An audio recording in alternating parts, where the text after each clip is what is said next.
세계사 한 권으로 정리하기. 안녕하세요. 행복한 그로서입니다. 여러분 솔직히 말씀드릴게요. 세계사 정리하고 싶죠? 근데 책 한 번 펼치면 너무 방대해서 3페이지 읽다가 덮게 되잖아요. 오늘 영상은 그런 분들을 위해 준비했습니다. 인류가 처음부터 지금까지 어떻게 여기까지 왔는지 큰 그림으로 딱 한 번에 정리해 드릴게요. 디테일은 좀 빼고요. 대신 흐름에 집중할 겁니다. 강 하나가 산에서 시작해서 바다까지 흐르듯이 세계사를 쭉 따라가 보는 거죠. 자, 시작해 볼까요? 영상 끝까지 보시면 세계사 전체가 머릿속에 하나의 지도로 그려질 겁니다. 일부 인류의 시작 농업혁명 이전 처음 인류는 대단할 게 없었어요. 그냥 동물 중 하나였죠.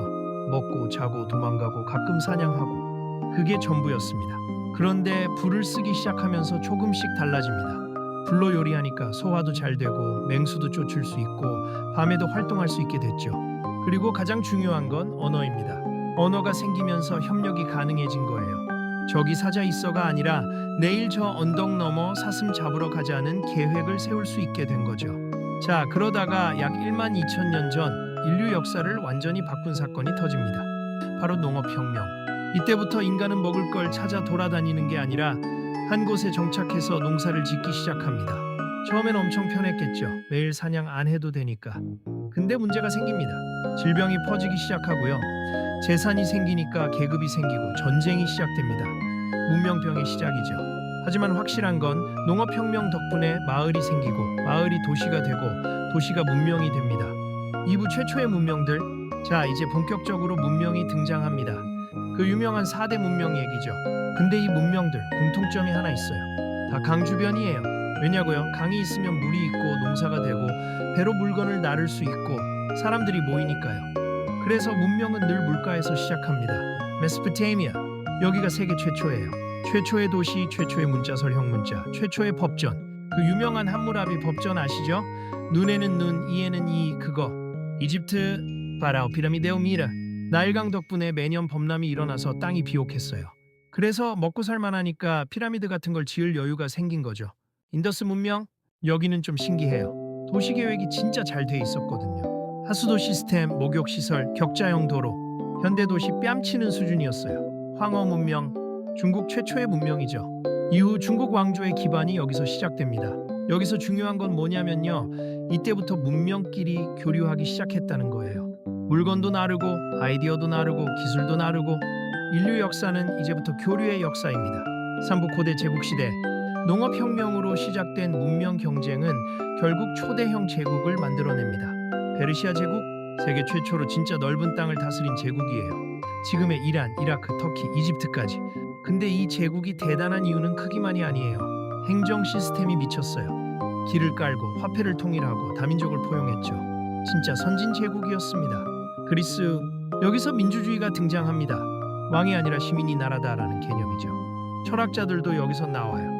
소크라테스, 플라톤, 아리스토텔레스. 이 사람들이 던진 질문들을 우리 지금도 답하고 있어요. 올림픽도 여기서 시작됐고요. 과학적 사고의 기초도 그리스에서 나왔습니다. 로마 제국. 자, 이제 세계사의 압도적 존재가 등장합니다. 로마, 법, 군사, 도로망, 수도시설, 공화정, 제국 시스템. 오늘날 서양의 기반 대부분이 로마에서 왔다고 해도 과언이 아니에요. 모든 길은 로마로 통한다는 말 들어보셨죠? 진짜로 로마가 깔아놓은 도로망이 유럽 전체를 연결했거든요. 동쪽에서는 같은 시기 동쪽에서도 비슷한 일이 벌어져요. 인도에서는 마우리아 제국이 생기고 아소카 왕이 불교를 퍼뜨립니다. 중국에서는 진나라가 만리장성을 쌓고 한나라가 유교 체계를 만들어요. 각 지역이 동시다발적으로 제국 시스템을 완성하는 시기죠. 사부 사상혁명 종교의 시대. 기원전 기원 후 이 시기는 정말 특이합니다. 전 세계적으로 동시에 새로운 사상들이 폭발하거든요. 유대교에서 기독교로, 인도에서 불교 석가모니, 중국에서 유교도교, 그리스에서 철학, 인도에서 힌두교 체계화, 그리고 조금 뒤 7세기의 이슬람교. 이 사상들이 왜 중요하냐고요.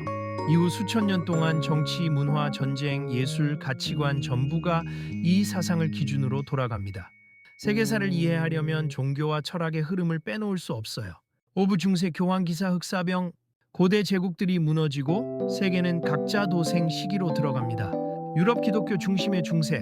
왕보다 교황이 더 센 시대예요. 교황이 왕한테 너 파문이야 하면 왕이 무릎 꿇었거든요. 십자군 전쟁, 영주와 농노 체제, 기사도, 성당 건축. 이 모든 게 중세 유럽의 키워드입니다. 이슬람 세계 황금기. 같은 시기 이슬람 세계는 완전히 다른 분위기예요. 수학, 천문학, 의학, 철학이 폭발적으로 발전합니다. 유럽보다 훨씬 선진 문명이었어요. 우리가 쓰는 숫자 0도 여기서 나왔고요. 대수학 알게브라도 아랍어에서 온 거예요. 중국 기술의 시대. 중국에서는 수나라, 당나라, 송나라가 번갈아 등장하면서 기술과 무역이 폭발합니다. 종이, 나침반, 화약, 인쇄술, 세계를 바꾼 4대 발명이 다 이때 나와요. 몽골 제국. 13세기 전 세계를 뒤흔든 폭풍이 옵니다.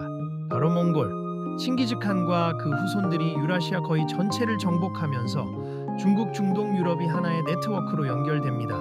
몽골은 무섭긴 했지만 덕분에 실크로드가 완전히 열렸어요. 흑사병. 그런데 14세기 재앙이 옵니다. 흑사병. 유럽 인구 13이 사망합니다. 상상이 되세요? 3명 중 1명이 죽은 거예요. 근데 이게 결과적으로 봉건제를 무너뜨리고 근대로 가는 문을 열어줍니다. 역사의 아이러니죠. 육부 근대의 시작. 자, 이제 유럽이 깨어나기 시작합니다. 르네상스. 인간이 중심이다. 중세 내내 신이 전부였던 유럽이 다시 인간의 가능성을 생각하기 시작해요. 레오나르도 다빈치, 미켈란젤로, 라파엘로. 예술이 폭발하고 과학과 철학이 부활합니다. 대항해 시대. 1516세기 스페인과 포르투갈이 바다로 나갑니다. 콜럼버스가 아메리카 대륙을 발견하고 바스코 다 가마가 인도로 가는 항로를 열고 세계는 처음으로 진짜 하나로 연결됩니다. 근데 동시에 식민지 시대가 시작되죠. 원주민들에겐 재앙이었습니다. 종교개혁. 마르틴 루터가 교회가 면죄부 팔아먹는 거 이상하지 않냐고 문제 제기합니다. 가톨릭 vs 프로테스탄트. 중세교회의 독점이 무너지는 순간이에요. 과학혁명. 코페르니쿠스 지구가 태양 주위를 돈다. 갈릴러 지구가 돈다고. 뉴턴 만유인력의 법칙. 세상은 신의 뜻에서 세상은 법칙으로 이해할 수 있다로 패러다임이 완전히 바뀝니다. 7부 산업혁명 게임 체인저. 18세기 영국에서 시작된 산업혁명은 세계사의 흐름을 완전히 바꿔버립니다. 기계 생산, 공장 시스템, 증기기관, 철도, 도시화, 자본주의 확립. 이제 국력은 군사력이 아니라 산업력이 결정해요. 영국, 프랑스, 독일, 미국 이 나라들이 산업혁명의 에너지를 기반으로 세계 패권 경쟁에 뛰어듭니다. 그리고 이 경쟁은 결국 비극으로 이어집니다. 발부 제국주의와 세계대전. 19세기 후반 전 세계가 식민지 쟁탈전에 돌입합니다. 아프리카, 아시아, 남미 거의 모든 땅이 유럽 열강의 식민지가 됩니다. 그러다가 결국 폭발한 게 1차 세계대전. 세계는 한 번도 본 적 없는 규모의 전쟁을 경험합니다. 참호전, 독가스, 수백만 명의 사망자. 전쟁 후 패권은 영국, 프랑스, 미국, 소련으로 넘어갑니다. 그런데 또다시 인류는 같은 실수를 반복합니다. 2차 세계대전. 히틀러, 나치, 유대인 학살, 원자폭탄, 태평양 전쟁. 전쟁이 끝나고 세계 질서는 완전히 새로 짜입니다. 쿠바 냉전 시대. 2339, 11639. 2차 대전 이후 세계는 둘로 갈라집니다. 자본주의 진영 미국, 공산주의 진영 소련. 이 둘은 직접 싸우진 않았어요. 근데 전 세계 곳곳에서 대리전을 벌입니다. 한반도 전쟁, 베트남 전쟁, 쿠바 미사일 위기. 세계는 늘 핵전쟁의 공포 속에 살았죠. 그러다가 1991년 소련이 붕괴합니다. 냉전은 미국의 승리로 끝납니다. 10부 21세기 지금 우리가 사는 시대. 냉전이 끝나고 세계는 폭발적으로 연결됩니다. 인터넷 보급, 스마트폰 혁명, 글로벌 경제 통합, 인공지능 시대 개막. 근데 동시에 새로운 문제들이 등장해요. 양극화, 기후위기, 지정학 충돌, 미중 패권 경쟁. 특히 미국과 중국의 경쟁은 앞으로 몇십 년 동안 세계사의 핵심 축이 될 겁니다. 엔딩. 자, 여기까지가 세계사의 큰 흐름이었습니다. 우리가 지금 살고 있는 이 시대는 과거 모든 사건이 쌓이고 쌓여서 만들어진 결과예요. 세계사를 한 번에 정리해보면 결국 뭐냐면요. 인류가 더 큰 협력과 더 큰 갈등을 반복하며 확장해온 과정. 이게 전부입니다. 그리고 앞으로의 세계사도 마찬가지일 거예요. 새로운 기술, 새로운 관계, 새로운 충돌을 통해 계속 변화하겠죠. 오늘 영상이 여러분 머릿속에 하나의 큰 지도를 그려주는 시간이 되었길 바랍니다. 영상 도움되셨으면 좋아요, 구독 부탁드리고요. 다음 영상에서 더 깊고 재밌는 주제로 찾아뵙겠습니다. 저는 행복한 그로서였습니다. 감사합니다.